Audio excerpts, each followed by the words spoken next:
bohong. Aku hanya memikirkan satu peraturan penting. Kenapa kau lakukan hari ini kalau kau bisa melakukannya besok? Hahaha. Few moments later.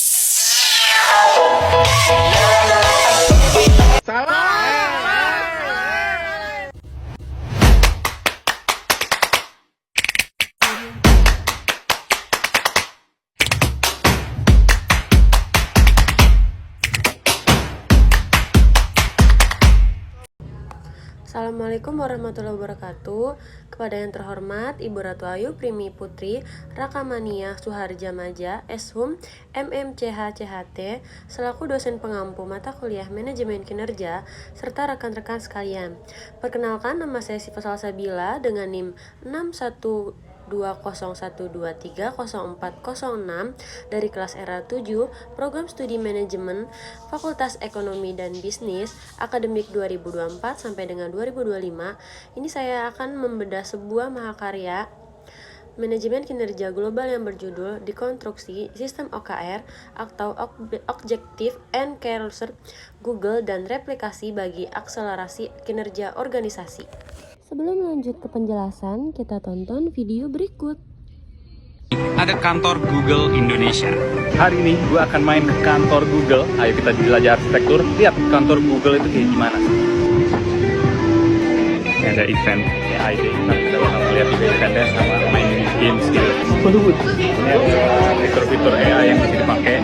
Google Labs. Kritik instrumental lagi. Nih, gue jadi satu-satunya kreator yang review toilet Google. Sensor semua. Siapa lagi yang membahas toilet? Desainnya rapih, terus dilengkung-lengkungin. Jadi kita dikumpulin di Kapuas Room, ini area open space-nya. Dan di kantor Google ini ada di lantai 45. Dan liftnya itu ngebut banget, pasti udah sesuai standar sih. Ruangan conference-nya.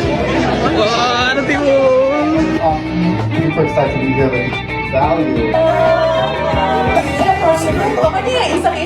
Lagi soal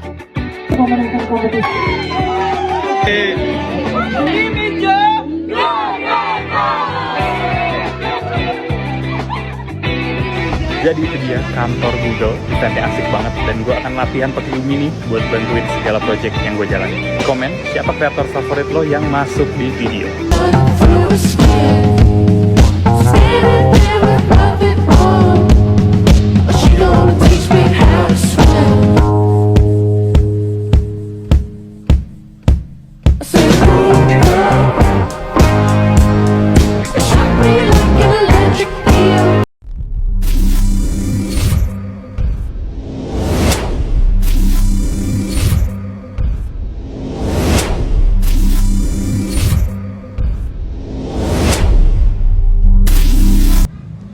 Untuk memahami mengapa Google bisa memberikan fasilitas micro kitchen dan berbagai fasilitas mewah lainnya tanpa mengganggu profitabilitas perusahaan, kita perlu melihatnya melalui kacamata manajemen kinerja modern.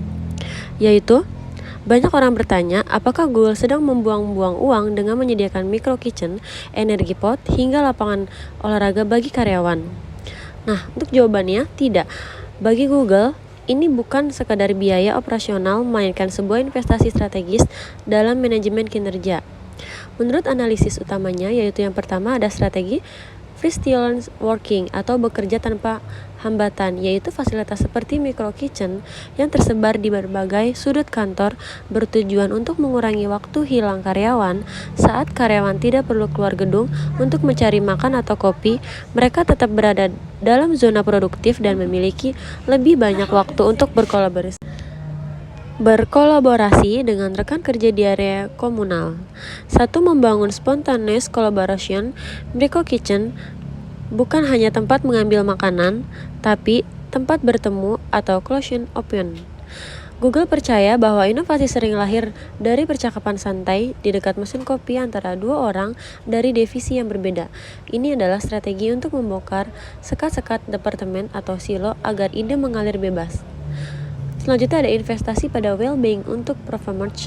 Fasilitas seperti energi pot, game, dan mesin laundry adalah cara Google menjaga work-life balance karyawannya dalam dunia teknologi yang penuh tekanan atau high pressure. Karyawan yang sehat secara fisik dan mental akan memiliki daya tahan lebih lama serta kemampuan kognitif yang lebih tajam. Ini adalah upaya mitigasi terhadap burnout. Selanjutnya ada budaya, memberi untuk menerima.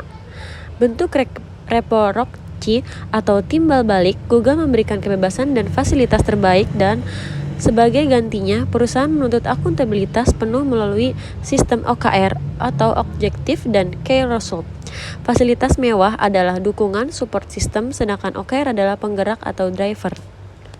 Jika fasilitas mewah di Google bukan tentang memanjakan karyawan serta berlebihan, memainkan menciptakan lingkungan kerja di mana karyawan tidak memiliki alasan untuk tidak produktif dan berinovasi, Google menukar fasilitas dengan fokus total karyawan pada target ambisius. Inilah cara Google tetap menjadi raksasa yang profitable meskipun karyawan terlihat sangat santai. Sistem penilaian atau scoring 0,0 sampai 1,0. Google menilai key result menggunakan skala desimal yang objektif. Skor emas bagi Google berada di angka 0,6% hingga 0,7%. Karena jika Anda mendapatkan skor 1,0% secara terus-menerus, itu sinyal merah, artinya objektif yang Anda buat terlalu mudah, kurang menantang, dan kurang inovatif. Sebaliknya, jika skor di bawah 0,4%, itu adalah alarm bahwa ada kegagalan strategi yang perlu segera dievaluasi. Jadi, Google yang merayakan keberhasilan yang hampir sempurna, karena itulah indikator pertumbuhan yang sesungguhnya. Keseimbangan otonomi dan akuntabilitas. Google melakukan transaksi manajemen yang unik.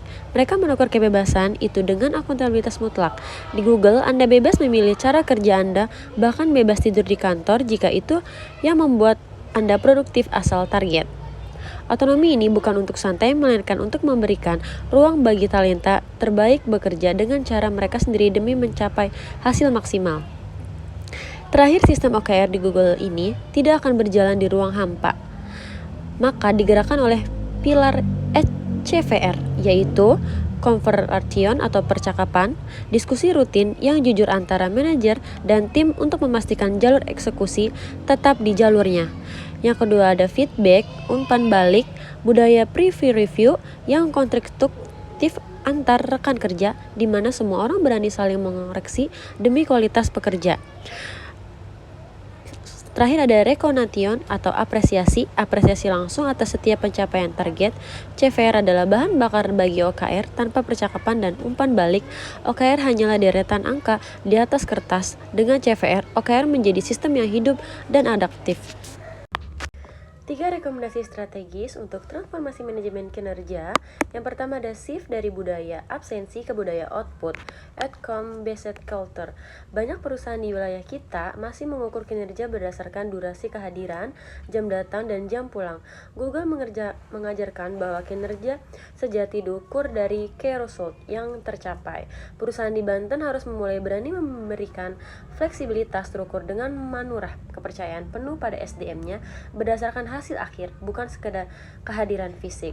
Yang kedua ada transparansi target untuk membongkar silo mentalitas, yaitu seringkali di perusahaan lokal terjadi sekat antara divisi di bagian mana produksi tidak memahami apa yang menjadi fokus utama bagi pemasaran. Dengan mengadopsi transparansi ala OKR, divisi produksi, marketing, dan HR dapat bergerak selaras dalam satu narasi besar perusahaan, sehingga ego sektoral dapat kita hilangkan. Untuk yang ketiga ada mendorong keberanian berinovasi, psikologi safety. Agar SDM kita berkinerja tinggi, manajemen harus memberikan ruang untuk gagal dalam proses inovasi melalui stretch goals. Karyawan dirangsang untuk berpikir out of the box. Jika kita ingin industri di Banten mampu bersaing di kancah internasional, kita harus berani memberikan dukungan bagi karyawan yang berani mengambil resiko dengan kemajuan perusahaan. Demikian dekonstruksi manajemen kinerja Google yang dapat saya sampaikan. Semoga analisis ini menjadi inspirasi bagi transformasi manajemen di perusahaan-perusahaan lokal kita. Terima kasih kepada Ibu Ratu Ayu atas bimbingan dan arahan yang sangat berharga selama semester ini. Saya Siva Salsabila, pamit undur diri. Selamat pagi, siang, dan malam, dan sukses untuk kita semua. Assalamualaikum.